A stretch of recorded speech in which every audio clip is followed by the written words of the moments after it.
জামাত শিবির, বিশেষ করে এই শিবিরের কর্মীরা গুপ্ত রাজনীতির মাধ্যমে যেভাবে সাধারণ শিক্ষার্থীদের কলুষিত করেছে, বিভিন্ন ক্যাম্পাসে সাধারণ শিক্ষার্থীদের যে মান নির্ণয়ের যে কলুষিত করেছে, সাধারণ শিক্ষার্থীদের মাঝে গুপ্ত রাজনীতির চর্চা করছে, আমরা এর তীব্র প্রতিবাদে নিন্দা জানাচ্ছি।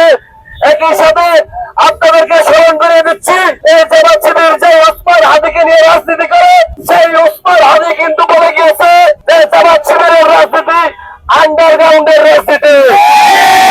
আপনাদেরকে বুঝতে হবে তারা যাকে ধারণ করে আজকে রাজনীতির মত সৃষ্টি করছে, সেই ওসমান হাদি তাদেরকে টেক দিয়ে গিয়েছে যে তারা আন্ডারগ্রাউন্ডের গুপ্ত রাজনীতি করে।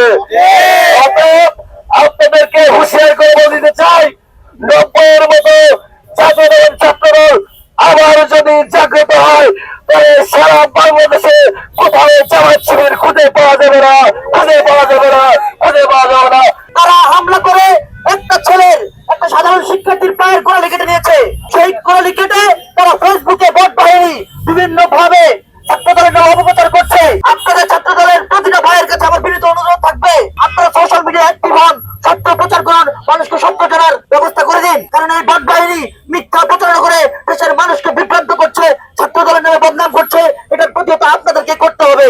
প্রিয় ভাইয়েরা, আরেকটা কথা বলতে চাই, আজকে পাবনায় কি নিন্দাজনক হামলা করবো ছাত্রদলের উপরে, সেটা আপনারা সবাই দেখেছেন এবং সেটা আমরা এখান থেকে তীব্র নিন্দা প্রতিবাদ জানাই এবং বলতে চাই, যদি জামাত শিবির এই ৭১-এর মতো এই ধরনের কর্মকাণ্ড আবার চালায়, এটা চালিয়ে যেতে থাকে,